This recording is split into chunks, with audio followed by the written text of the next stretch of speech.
Do you use Facebook as a verb, as in, I'll Facebook you? If so, like us on our Facebook fan page at facebook.com/context with Lorna Duick. You know, it's the golden rule.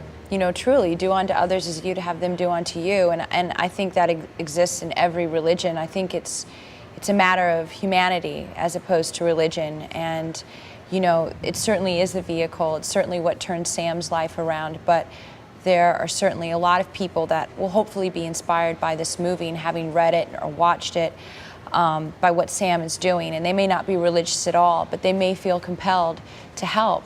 And I think that's the important part of this movie.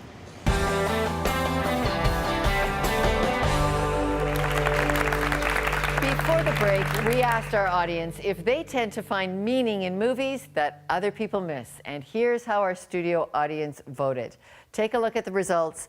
Most of the audience is finding meaning that the rest of you are just taking a pass on, I guess. They strongly agree, 49%, 36% somewhat agree.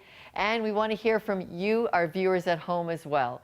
Email us at comments@contextwithlorna.com or call our feedback line at 1-800-215-4913. Well, Sam Childers is a man whose life is being played on the big screen. Machine Gun Preacher has an out-of-the-box story about Christian faith. So I asked Sam how his journey with God began. I believe they were choices that I made. I mean, it had nothing to do with my family. It had nothing to do with friends. Even at 11 years old, I guess I was always a leader, you know. And at 11 years old, I probably looked 14 years old, you know, but it's no excuse. I made some bad choices. You know, I started doing drugs, started smoking marijuana, I started drinking when I could, and it just led to more and more. Where did that take you?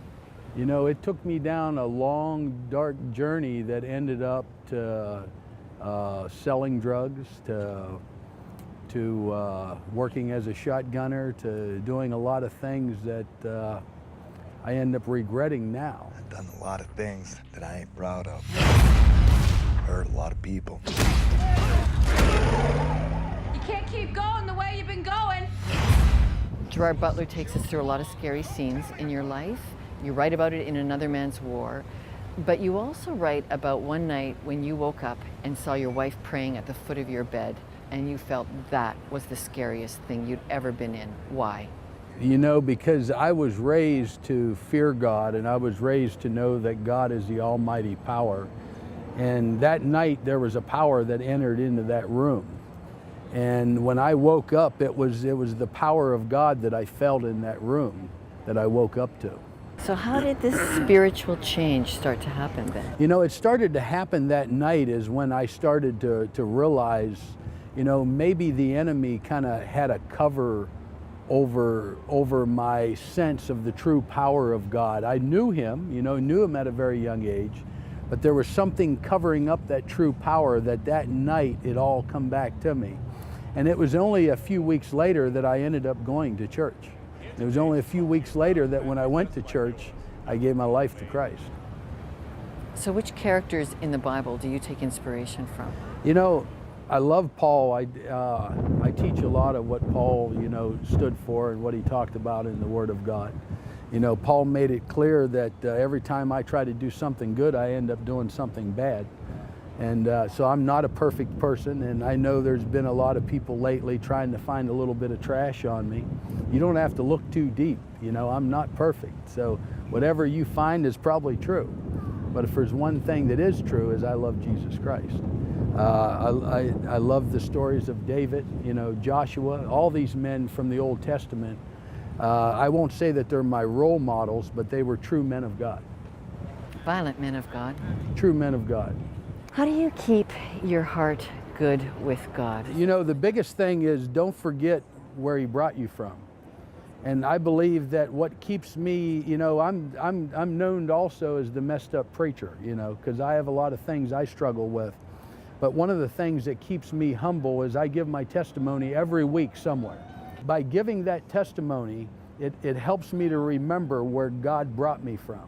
And that helps to keep me humble. You wear the cross on your shoulder, on your fingers, on your jacket. Why is the cross so important to you? You know, I believe that we all should carry a cross. You okay? It's all gone. All of it.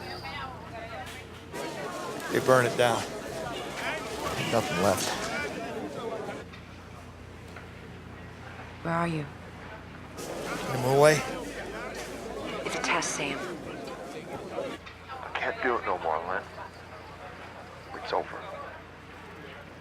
Sam, Yeah. can you hear me?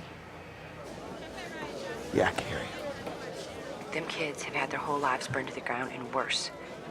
How many of them you see giving up? God gave you purpose, Sam Childers.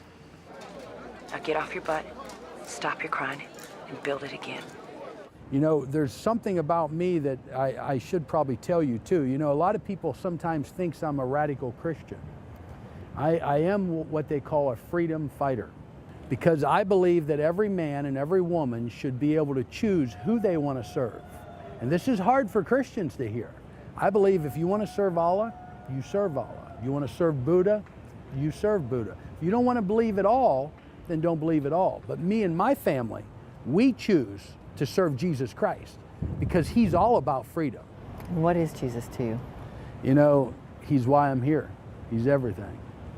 Yeah. You know, everyone asks me, is there anything that ever scares you in life? The only thing that would ever scare me in life is what could happen to me if I let go of God.